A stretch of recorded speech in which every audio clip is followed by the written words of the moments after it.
Nunca esqueceré cette nuit-là. Je travaille à l'hôpital de la Pitié-Salpêtrière depuis presque 2 ans et j'ai vécu toutes sortes de choses. Des urgences, des patients compliqués et même ces histoires de vieux couloirs que tout le monde aime raconter. Mais rien ne m'a préparé à ce qui s'est passé ce soir-là. C'était un mardi. J'avais commencé mon service à 19h et tout semblait étonnamment calme. C'était étrange en fait. L'hôpital est un endroit qui ne dort jamais. Mais cette nuit-là, le silence était presque absolu. Ce n'était pas un silence rassurant, mais celui qui vous donne l'impression d'être observé. Je me souviens même avoir plaisanté intérieurement.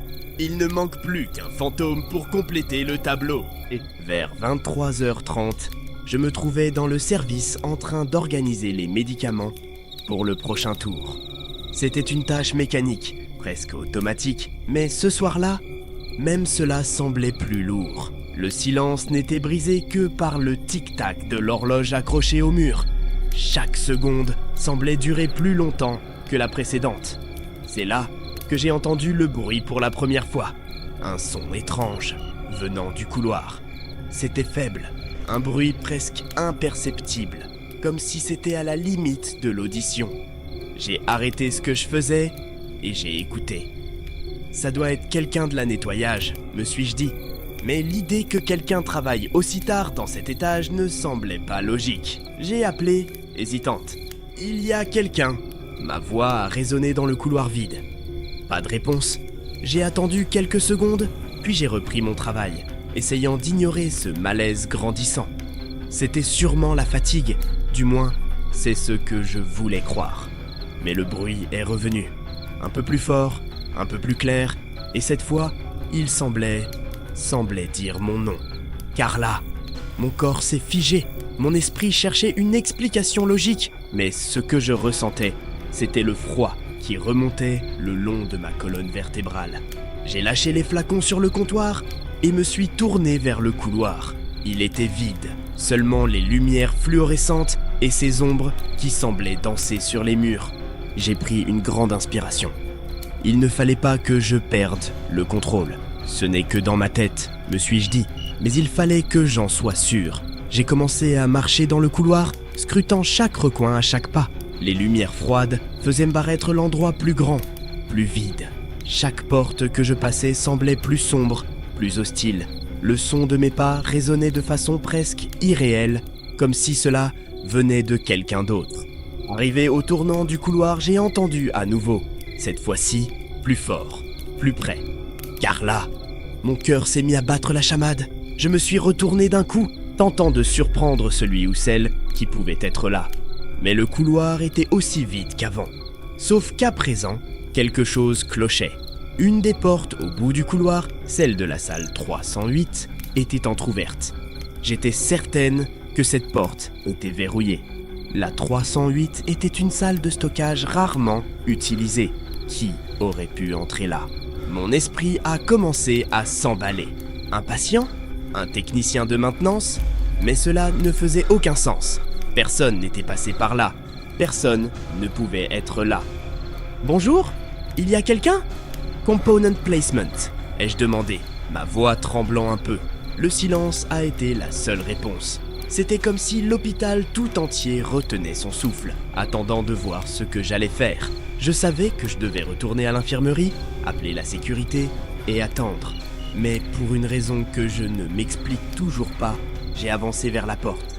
Chaque pas semblait plus difficile que le précédent, comme si quelque chose d'invisible essayait de m'en empêcher. Lorsque je suis arrivé, j'ai poussé la porte doucement. Elle s'est ouverte avec un grincement qui semblait trop fort dans ce silence oppressant. L'intérieur était sombre, mais pas complètement. Une faible lumière clignotait au fond, probablement d'un vieux matériel. L'air était lourd, humide, et sentait le moisi et les produits de nettoyage. J'ai fait un pas à l'intérieur, essayant de mieux voir, et c'est alors que je l'ai compris. Je n'étais pas seul. La panique m'a envahi. J'ai couru vers la porte et essayé de l'ouvrir, mais elle ne bougeait pas. Elle était complètement verrouillée, comme si quelque chose de l'autre côté la retenait. Mes doigts tremblaient alors que je tirais de toutes mes forces. « Au secours !» ai-je crié en frappant la porte, mais le son semblait être avalé par la pièce, comme s'il ne résonnait même pas. C'était inutile. Soudain, j'ai senti l'air changer. Quelque chose était là. Je ne pouvais pas le voir, mais je le savais. C'était comme si l'espace autour de moi s'était rétréci, comme si une présence invisible m'observait. Le froid s'intensifiait, me faisant frissonner de la tête aux pieds. Puis, j'ai entendu à nouveau des pas lents, traînants, venant de derrière moi. Ma respiration s'était bloquée dans ma gorge. Mon cœur battait si vite que ça en faisait mal.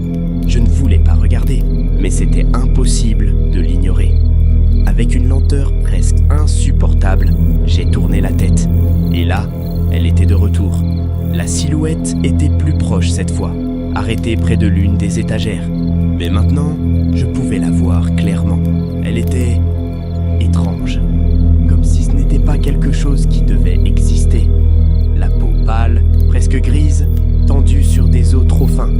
Les yeux entièrement noirs, profonds comme un abîme. Et ce sourire était le pire. Des lèvres fines et fendillées, courbées de façon tellement antinaturelle, comme si elle se réjouissait de ma peur. « Carla !»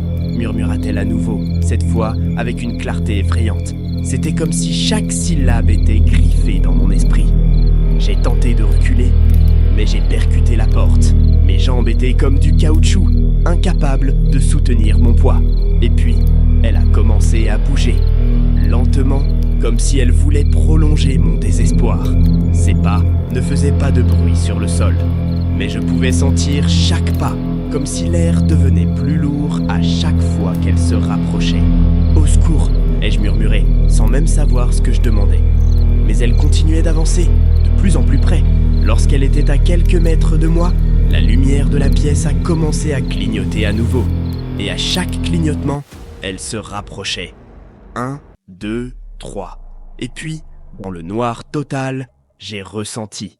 Quelque chose a touché mon épaule. C'était comme si un choc électrique parcourait mon corps. Un froid glacial, comme des lames traversant ma peau. J'ai crié, me jetant sur le côté. Et lorsque la lumière est revenue, elle était là, à quelques centimètres de moi. Sa main était tendue, les doigts longs et fins, presque comme des griffes. Son sourire s'est élargi et ses yeux semblaient m'aspirer, m'obligeant à regarder. « Tu ne sortiras pas », dit-elle, d'une voix qui semblait venir de toutes les directions à la fois. C'est alors que j'ai entendu, étouffé mais indiscutable, quelqu'un frapper à la porte. « Carla, Carla, tu es là !» C'était la voix du vigile. Pendant un instant, j'ai ressenti une vague d'espoir. « Au secours, s'il vous plaît, sortez-moi de là !» « Swing !» ai-je crié, ma voix tremblante, alors que la chose dans la pièce semblait se rapprocher encore plus vite. Les lumières clignotaient frénétiquement, et je savais que le temps me manquait. La porte a tremblé de l'autre côté. J'ai entendu des clés, puis un coup fort. Il était en train d'essayer de forcer la porte. « Tiens bon !» m'a-t-il dit, et j'entendais l'effort dans sa voix. La silhouette, ou ce que c'était, était tout près maintenant. Je pouvais sentir sa présence, si proche que le froid semblait geler ma peau. Je n'ai pas eu le courage de regarder. J'ai fermé les yeux et prié pour que le vigile arrive avant qu'il ne soit trop tard. Enfin, la porte s'est ouverte avec un grand bruit et la lumière du couloir a envahi la pièce. « Viens !» a-t-il crié, mais j'étais paralysé. Je n'ai pu bouger que lorsqu'il est entré et m'a tiré par le bras. Le cri qui est venu de derrière moi était terrifiant. Un cri aigu, presque humain, mais rempli de haine. Je n'ai pas regardé en arrière, je ne voulais pas voir. Nous avons couru dans le couloir et le bruit des pas semblait nous suivre, ou peut-être n'était-ce que mon imagination. Je me suis arrêté seulement quand nous sommes arrivés à la réception.